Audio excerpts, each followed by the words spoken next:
Hello, everyone. Welcome to the next episode of Friday with Friends. Today I'm here with Christian. And if you watched episode 3, I believe, of Friday with Friends with Zoe, Zoe introduced me to Christian because they both work on Front Row Ventures. So I'm sure we'll get into all of that.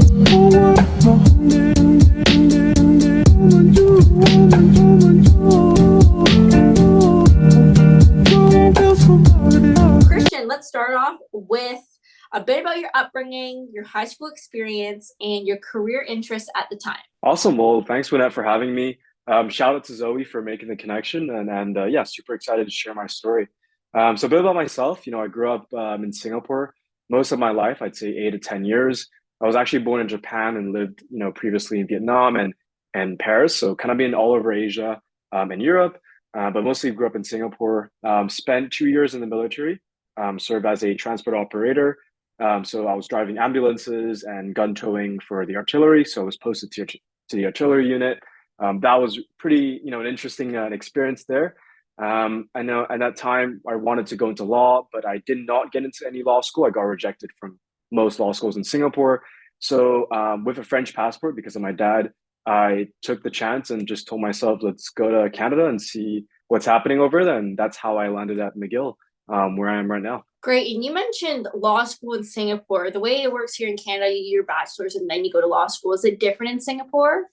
Yeah, so I think in Singapore and I think Australia, in the UK as well, I think the Commonwealth system, you're able to do law as a bachelor's. So you can apply it straight to undergrad. I think at McGill you can as well, but you have to come from the French system or CEGEP in local Quebec. But other than that, yeah, you can do law straight out of high school. Okay, cool. And can you become a lawyer in like 4 years? Is that how it works over there? Yeah, it's basically doing an undergrad in law. You take 4 years, you become basically a lawyer. So it's at that time I thought that's what I want to do. I was watching obviously a lot of Suits and I was doing a lot of MUN stuff in high school, and I thought, I was someone more extroverted and like to discuss topics and I would say argue in a way, to put it that way. But I thought it was for me, and that's why I applied to law school. Now, number two, what led you to do your undergrad at McGill? What are you studying? Yeah, so kind of like what I said, I wanted to explore, I think, a different country. So Singapore, as you know, if you've been before or not, it's super small. There's not a lot of people, but there's, I think, a significant, I think, mindset where people are more safe, more conservative, risk adverse. But I think I wanted to get out of the bubble after living there for 10 years, serving my military service for another two. And so I wanted to experience what life was like on the other side. Obviously, get as close to, I think, where a lot of things are happening. So for me, North America was definitely one of the places I want to be. Canada being a lot cheaper because I have a French passport. So before the tuition hikes of out of province, I get to pay out of province fees for McGill because I'm French in Quebec. So I decided to come to McGill. At that time, I still was debating what I want to do. So, I was doing a Bachelor of Arts. I started my first year in economics, cognitive science, and a bit of philosophy. So I took my first year was kind of those classes, inductive logic, a bit of economics classes, a bit of math, and just kind of everywhere. Didn't really know where I wanted to go. And I think I realized that, maybe law wasn't really for me. And so I decided to, I think, try a computer science class in my winter semester, my first year. So I really loved about that, I think, was the fact that I was able to build different things, and I think see these projects scale. And I think through that, I decided, hey, like, why not do this as a minor? So I ended up doing a economics major with a double minor in computer science, and I just added a minor in entrepreneurship at McGill from the Faculty of Management. So that's what I'm doing now. It's a bit of a mix of everything, but so far really enjoying it.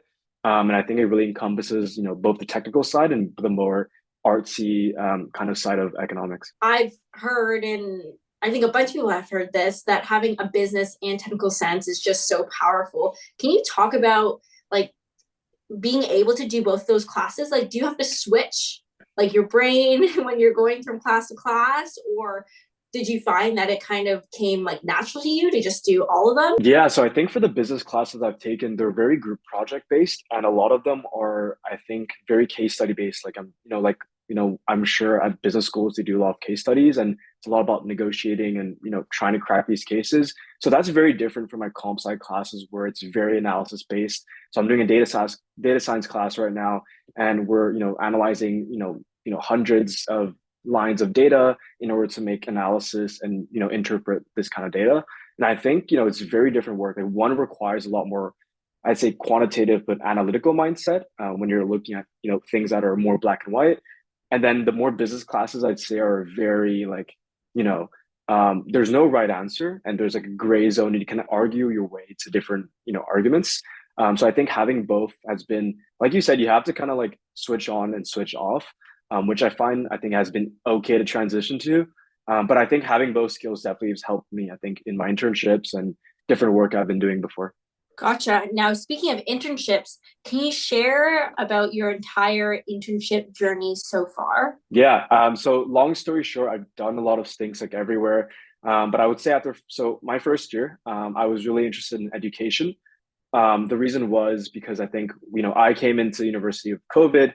As you know, everything was remote, and I thought it'd be interesting to see what kind of, companies are coming out of this. So ed tech companies were really cool back then because they were obviously bridging the gap to remote learning. And so I ended up working at this education company in Singapore.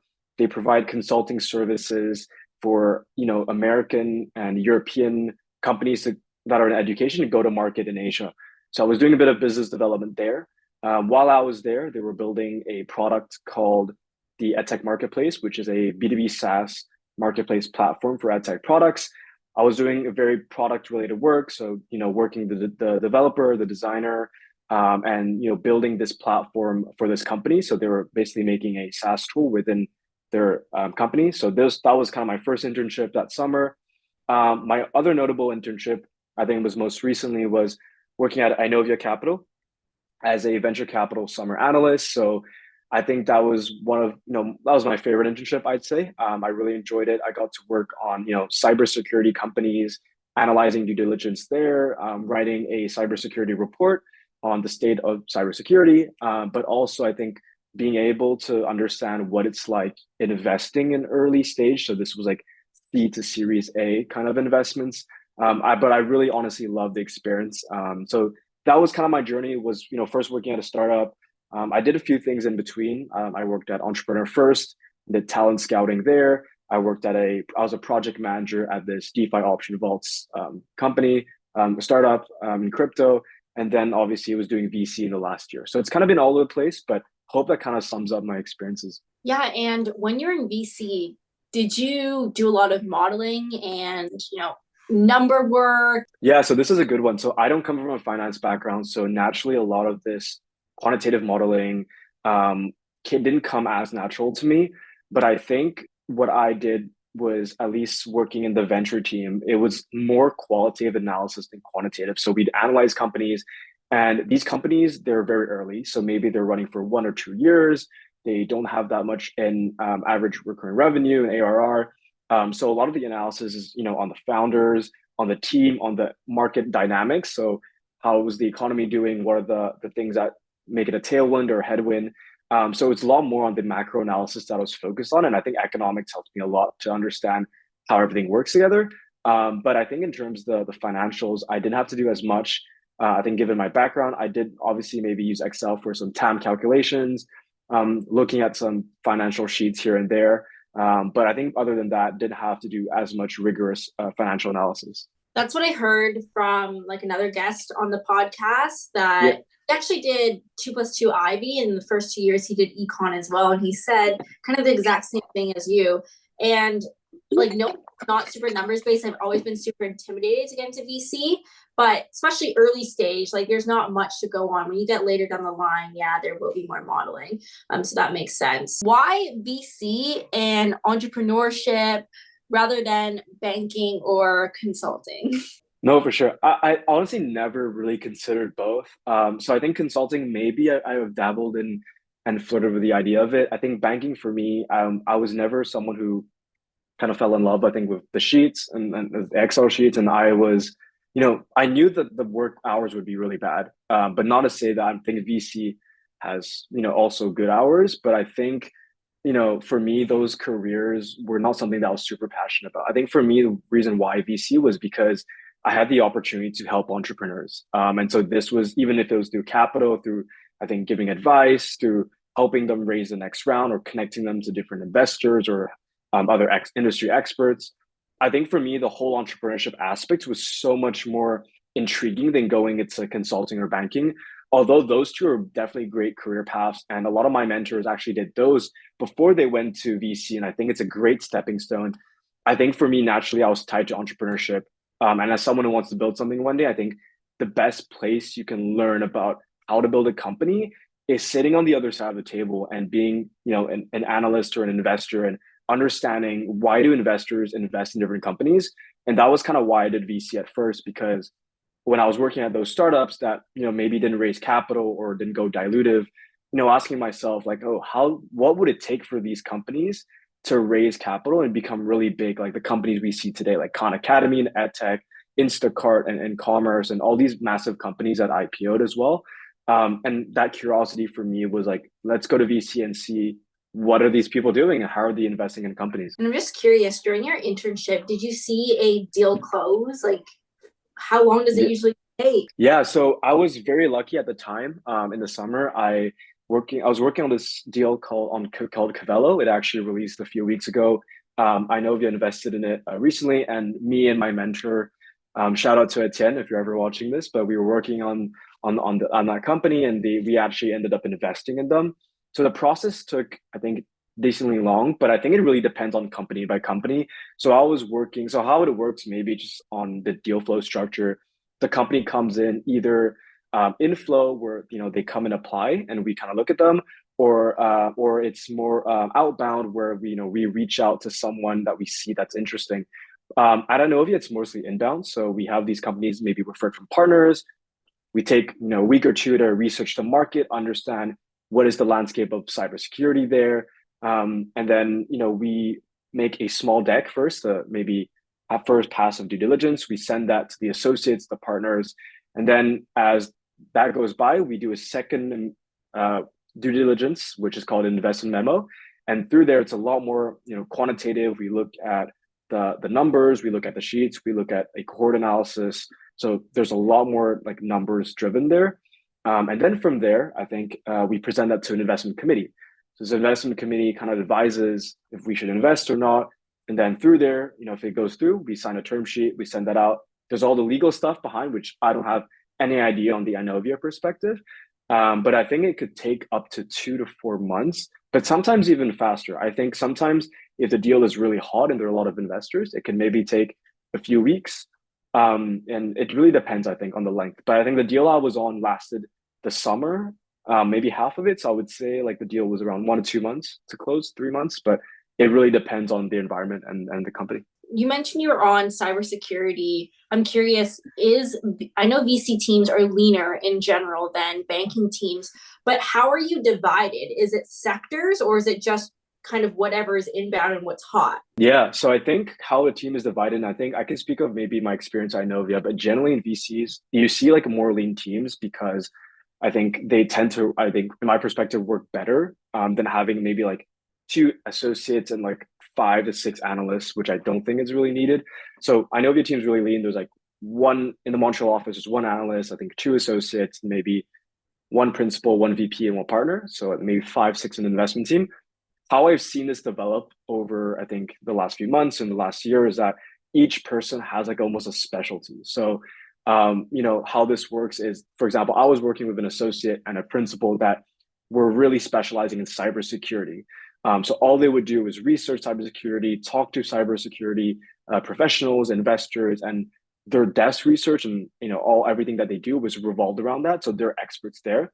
And obviously, Inovia has teams in Toronto, and they have teams in London, in the UK, and everyone kind of have a specialty. So I think that's how it's divided. And I think most VCs are divided by specialty, but some are more, I think, generalists, and maybe that person does 2, 3 different sectors. But that being said, just because you're a specialist doesn't mean you can do other sectors. Like I'm sure that my associates was doing cybersecurity, but also maybe was doing e-commerce and travel and looking at different range of companies. So it's very similar to consulting, where you're staffed on a project for maybe a few months and you become a specialist there and you keep going. So this is how we're VCs are also specialists because maybe they have work experience or they just do a lot of deals in that sector. And I think they get really good at it.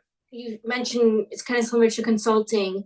Is it then like an international model? There are different locations, but let's say like you're focused on cybersecurity. Would you ever invest in cybersecurity startups or scale ups in another geography than the one that you're based in? Yeah, I think that's a good question. I think this comes to the fund thesis. So the fund thesis is really important. It really defines what the fund is going to invest in. So that comes from geography, it comes from the company size, like is it, in late stage, is it early stage? It also comes down to the industry. Are we talking about agriculture? Are we talking about ed tech, cybersecurity? And so I think Inovio's, fund thesis obviously, one to back the best Canadian founders. As one of the biggest Canadian VC funds with I think 2 billion in AUM, I think the focus is really investing, I think, Canadian founders and bringing, I think, a lot of the hype from the US and really starting it here, where we see, a lot of talent going there, a lot of investments there. They really wanted to bridge that gap in Canada. But I think, like you said, I think different geographies also matter. So we have also a London office, so they obviously invest in the UK. They also do investments in the US as well, so not just Canada. But I think it's by fund. So some funds do global, some funds do local, some funds do more specific niche investments that are not just geography. All this information's like public too, right? So let's say you're interviewing at different companies, like you can go like check out what their mandates are, where the companies, they're thinking of investing. Okay, I never, I think because like we just think about banking, and banking is like, okay, you work in Toronto, you do deals exactly. But like VC is, I'm even more interested than I was before. Okay. Yeah, it's a pretty global, but I would say I think where it's similar to banking is maybe for me, I was working in the Montreal office. Maybe I would look at more deals within Canada and not really in the US or the UK. But that being said, I don't think it's by city, it's more by like country, more commonly. What are VC interviews like? Are there any finance technical questions, or is it more cases like consulting? Or are you talking about startups that you like? Yeah, so I think the most common, at least I've done the few VC interviews I've had, is like a common 3 to 4 case round or interview round, where the first is obviously a behavioral, where they ask you more, why VC, why you're interested in our fund. Can you name a startup that you think that is interesting and why? Talk about an investment that you would want to make if you had money. So these very behavioral type questions, because I think VC is very hyped right now. I would say it's like the banking of 2010, 12, where people are like, oh, this is a really cool space to get in and make quick kind of money. Obviously, it's not that. But I think right now it's a hot space where people want to get in. So it's really to see like, okay, do you really want to do it for the right reasons? I don't think there's like a right reason, but there's clearly people that are more passionate. So that's like in the first round. Second round is a case interview. So they would give you a case, and cases are mostly like understanding how you think about companies. So they'll either give you a company or they'll ask you, find us a company that you think, for example, X VC would want to invest in. And so when you have that, you have maybe 24 hours or a week to do this case. And what normally you do is like you do a deck or maybe like a 10-page or no, 4 to 10-page Word document about the investment itself, why you would invest, what do you think is cool, what are the market dynamics, what are the competitors. So that's kind of what it's like. And if you get selected for the third round, it's like a case interview report out where you talk to a higher principal or VP, and they will kind of go through your case and ask you more drilling questions about what do you think about this assumption, or do you think this is right to assume that? So this is where they're more financials, but I wouldn't say financials. I would say in venture where it's early, like we're investing from C to Series A, it's more questions that are like metrics driven. So for example, it'd be, oh, you said that the customer acquisition cost is this. Do you think it's high for that business? Yes or no? So they want to think about those metrics. Obviously, what I'm saying now, it's more towards like a B2B SaaS, like software service companies where metrics are way more involved. So you would kind of assume that you need to know that. So that's kind of where it's at. I think, honestly, if you come from a finance background, you should be expecting financial technical questions on the 3 statements and all that stuff.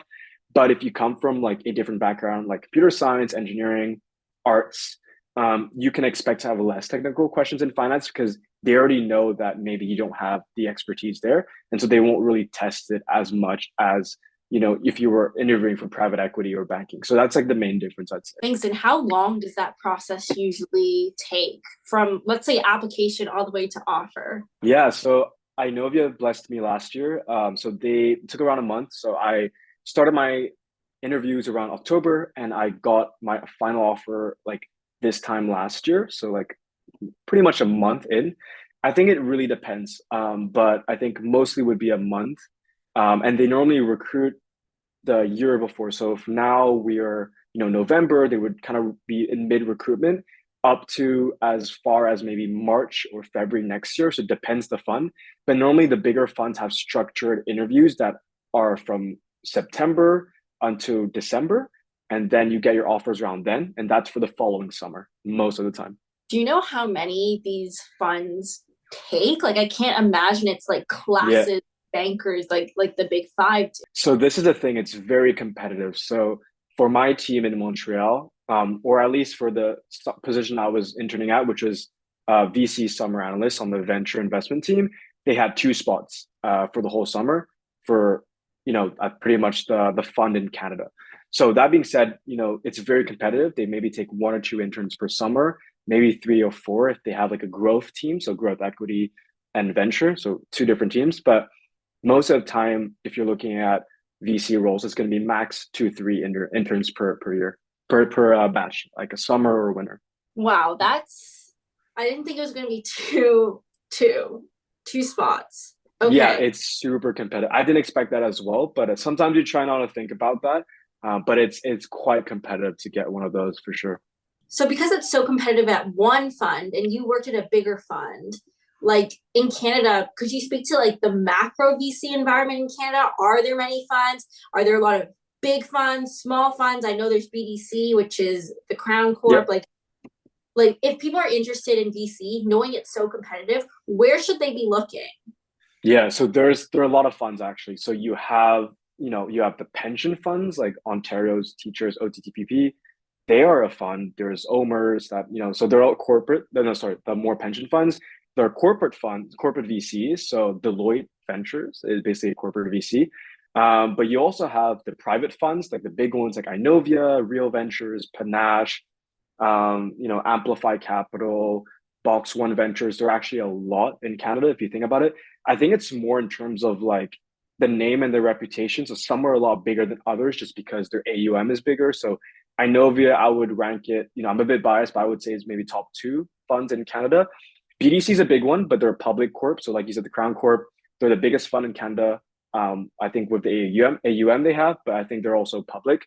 But that being said, how I would approach it, like looking as someone who wants to break into VC, I would say look at the funds that invest in what you want. Because for me, when I was looking at Inovia, I was looking at edtech, right? That time, this is the region where I was really interested and still interested in edtech. And I know they invested in Top Hat, for example. And I used Top Hat in my class, and I thought it'd be interesting to look at that. And I mentioned that in my interview. I said I was super passionate about edtech, and I saw they invested in Top Hat. So I would actually look at the funds that invest in what you want because there's like a higher chance you can actually get the internship because you're more passionate about the industry than investing. So I would say look at it that way. And I think it's a lot easier to filter out because there are actually a lot of opportunities. Most of the time, these VCs actually don't have internship postings. So you have to grind it out. You have to reach out to different VCs. You have to show interest. But I think there are many ways to do that, which I can definitely delve into in a bit. But that being said, I would choose just based on your interest and what they invest in.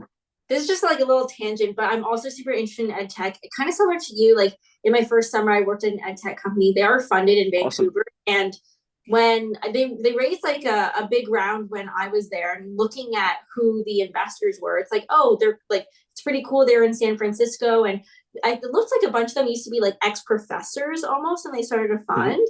And yeah, I think it's really important that you do something you're interested in because you are looking at these companies day in day out. You have to speak to founders and understand their story. Like if Exactly. it's an area that you don't care for, like not only like how we get an internship, but even if you do, like how like you still have to work that job. Like how Yeah, fun is how good are you going to be at it? yeah. No, I think that's a really good point. But I also, yeah, I also think it's important that like sometimes, like for example, I didn't have like an initial interest in cybersecurity, but I worked through it and I thought it was interesting at the end. But sometimes I think the realisticness of you working at a fund where you're interested in every opportunity that they invest in is not super accurate. Like, for example, for me, I didn't do much ed tech in Inovia, even though I was really passionate about it. But that being said, that allowed me to get knowledge in other industries. So I think it's important to not be super, I think, like you said, like picky, but also sometimes you'll work in industries that you don't necessarily have expertise in. You kind of have to grind it out and do a lot of research, talk to different people and in the space, and just be proactive in learning. So that's why I said it's very similar to consulting, where you have to, if you don't have direct experience, especially at the junior levels, really talking to more people and researching about that industry really helps. Yeah. Could you like make partner just by starting as a junior at a VC, or do you have to be like from industry or be an ER analyst? Like, how do you progress? Yeah, so I think there are many ways, and this is one of the reflections I have in my career. So you could definitely make partner. I think there are a few ways. Obviously, one is climbing up the ranks from analyst to partner. That takes a lot of years, takes a lot of hard work, takes a lot of really good investments to show the partners that you have the expertise investing.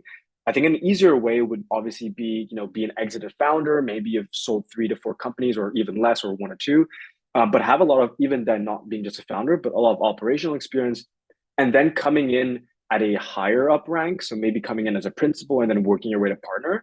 Another way is honestly opening your own fund, which is honestly a dream of mine one day. Would be, you have a lot of extra capital, you've done really well in a certain industry, you've maybe sold a company or two or worked in this specific industry, you have that expertise, you have that reputation. All you need to do is, I think, find other limited partners to put the money, and you become the general partner there. So I think there are many ways. But yeah, that's pretty much the ways you can plan partner. What does a VC intern do day to day? And also, like, were you in office? What were the average like working hours like? Yeah, so the I was in a hybrid. So I think it really depends, but I think a data. So I'll start with the day to day. Come in the office maybe around 8 to 9. So normally, I would say maybe on a day to day would be if I'm working on a live deal, that's my priority for the day. So for the deal I was working on that summer, if I was that day, I had to do maybe something for my mentor who asked me, "Can you run a total addressable market analysis for this company?" I would spend maybe the day doing that, or half the day, or a good portion of it. So any live deal is really the priority, and it's all hands on deck there. That's why VC is super hectic and no day is the same. On a less, obviously, active week where there's less deals, or maybe there's active deals, we'll be looking at companies that came in our pipeline. So every week it'd be maybe 3 to 4 companies that just came in. We'd take first calls. We'd call industry experts. We'd have to draft those questions up and ask these experts, hey, like indirectly, like, what do you think of this industry? Do you think it's booming? Do you think it's like receding? Like, what are the trends in that industry? So there's that, a lot of secondary research to understand the market. But I think as an intern specifically, at least for me, what I was working on is like thesis work. So I was working on how Inovia would approach cybersecurity investments and doing a 30-slide deck. So that was my summer project. So I would have time to do that as well. And sometimes you get to, I think, do portfolio stuff where you're helping out another associate or analyst who's helping one of our portfolio companies. So I did a bit of that as well. But most of it is really screening new deals, working on the active deal, talking to more people, and yeah, sometimes going to events, networking with other founders, because a lot of the deals we get is not the way we get inbound deals is just being out there in the ecosystem. So going to events really helps, at least for funds as well. Yeah, did you get to go to Collision? Yeah, so funny story, and I hope Inovia doesn't hate me for this. But so I got a free ticket collision through the scholarship. But unfortunately, I wasn't allowed to go because I had to be in Montreal that week to work at Inovia because we had a really important deal. So yeah, I would have loved to go, but I think I heard great things about Collision. Yeah, I went for the first time like over the summer with AWS, and oh, it was so amazing. You would have loved like there was this booth with just like investors, and I don't know, like I was just thinking if I were like a venture capitalist, like this see like a mine because there's like a bunch of like super small like startups, and then obviously like the bigger you get, you actually have a proper booth, and it's really cool. And you see people like getting their name out there, both startups and both like VCs. It was like the first time I realized like I don't know, like there's so much outside of a bank. Like No, you yeah, literally. know what's coming, and like hearing the stories of founders, it's like I don't know, like students.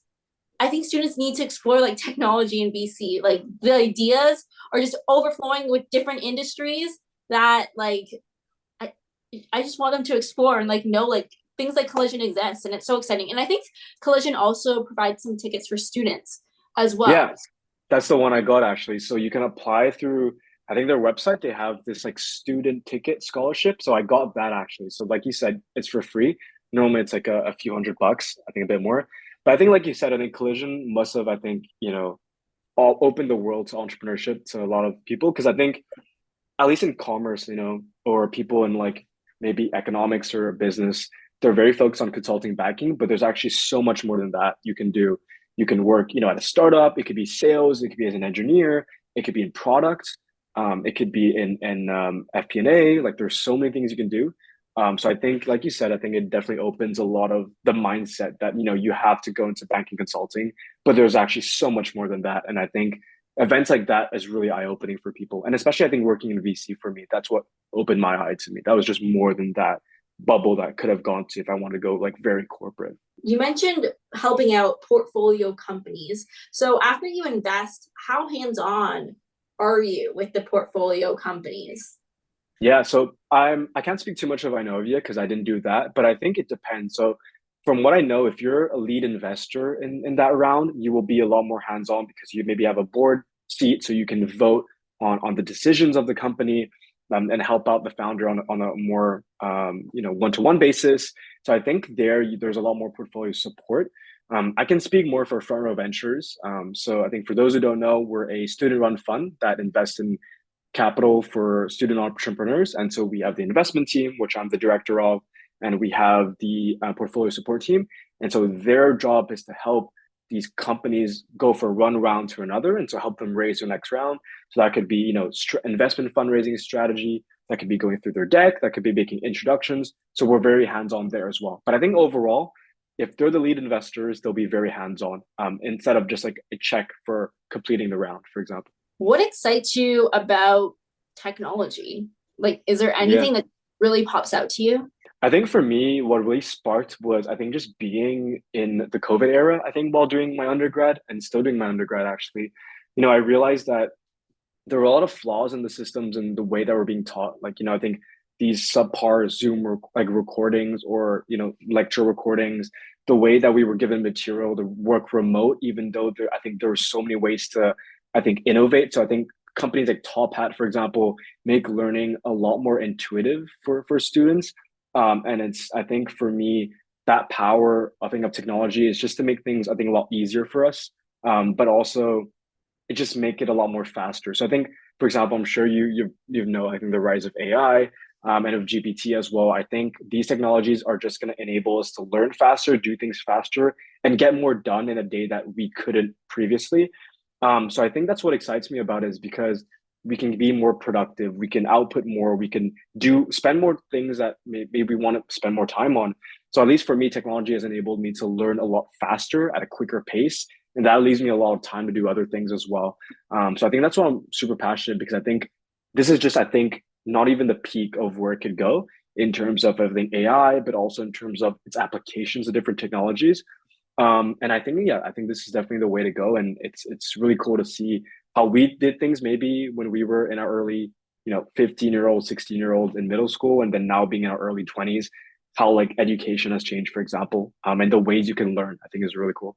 Yeah, I think I don't know. I usually think of technological advances like hearing my parents didn't have a phone, and that was like, the span of like 30 years. But even just thinking like in our lifespan so Yeah. far, how insane it has really changed. And just thinking about like the way that we learn. Like I actually like used to lug a textbook when I was in middle school, and now thinking that like kids can learn using Gen AI or quiz themselves, and like things like Top Hat do make it really exciting. So that's always fun to like think about. Now, For what would sure. you like to do 10 years from now? You mentioned that you want to be a founder yourself. Yeah, for sure. I think this is a hard question. I would look maybe into 5 years down the line, but I think overall, I do want to stay in the space. I think entrepreneurship, technology, VC startups is definitely, I think, where I found my passion for and my love for. I think on the day to day, if it's working at Federal Ventures, working at Inovia, working at different startups, it's what really drives me. And I think it's just having ownership of things and seeing these things being built, but also seeing the impact we have on founders, and also the impact we have while I'm building at those companies itself. I do want to be a founder myself, but I do want to be realistic that the idea that I want to build, the team that I'm going to build around with, it's not going to come just like that, and it's only going to come with the more people I meet, the more hobbies I take on, the more interest I have in different industries. So I think one day would be a founder. I'm actually trying to break into product management. I think in the next 1 or 2 years, I think that could be a good segue to do that for a few years, help a company grow, maybe in product or growth, and then come back as an investor when I have more experience. I think that's maybe most likely the career for me. And then maybe build something and come back as a VC. Nice. And we spoke to Tyler, and he has a newsletter. I don't know if you know it, Tyler Talks Yeah, Product.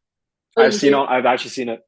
Okay, yeah, great. And yeah, just thinking about all his experience and how it really sets you up to be a builder, to be a founder, to build great products that hopefully one day can get funding, or if you want to be a VC yourself, is very clearly outlined. So definitely everybody go watch Tyler's video if you are also interested in products. Now, what advice would you give to students looking to break into VC? We kind of went into this, but let's say similar to you, like a first year student, they're like, this is pretty interesting. Like I maybe they know like they don't see themselves being in like a corporate investment banking or consulting role. What can they do as an early university student? Yeah, I think my biggest advice, and I'm gonna maybe go through a whole segue here, is I think just be curious and get involved as much as you can and find the reason why VC. Because I think a lot of people have the reasons like, oh, it's like cool, it's financy, there's entrepreneurship, you make a lot of money. And these are very, surface level reasons of why VC. So I think when I mean get involved, this could be, I think, joining, a startup. I would say like the reasons why I think I landed a lot of these VC roles was I think instead of joining, all these clubs and and universities, so maybe I did maybe one or two here or there, but instead of really spending my time with these clubs, as like the VP events or director or president of these like entrepreneurship clubs at McGill or whatever, I spent time and I was like, let me hustle for a startup and work there part time while I'm at school. So I think that was what led me to VC was like my passion for entrepreneurship. And that showed me that maybe my interest was like, I want to see how these are funded. So let me try VC. So that's like example of a genuine reason. So I think another advice I'd say is talk to people. I think all the things I've gotten, at least in careers, internships, jobs, part-time gigs, it's all because I leverage LinkedIn and I really just mass network people in a sense, like I find people that I find interest in. I reach out, I shoot my shot. This is even me like reaching out to the co-founder of super.com to ask for an internship and getting an interview. This could be, different things. And I think you don't lose anything by reaching out to people. So if this more VC contact space, reach out to VCs, reach out to me. Happy to talk more about how you can transition to VC. But I think the best thing I could say, just be curious and just keep pushing because I think it's a hard space to break in. But if you have the right reasons, it's definitely possible. And I think even for me, who doesn't come from a commerce background, it's always possible to break in. So I think just be curious, ask around, and if you're in university and you're in Canada, shameless plug, but you can join Front Row Ventures. We're recruiting next year around February. We invest in student founders, like I said, and there are many opportunities there to get involved, and those could open doors for you as well. Well, I think we'll leave it there. Thank you so much, Christian, for hopping on this episode and talking about being at McGill, studying economics and breaking into VC. We really appreciate it. And I will see you all in the next one. Bye, everyone.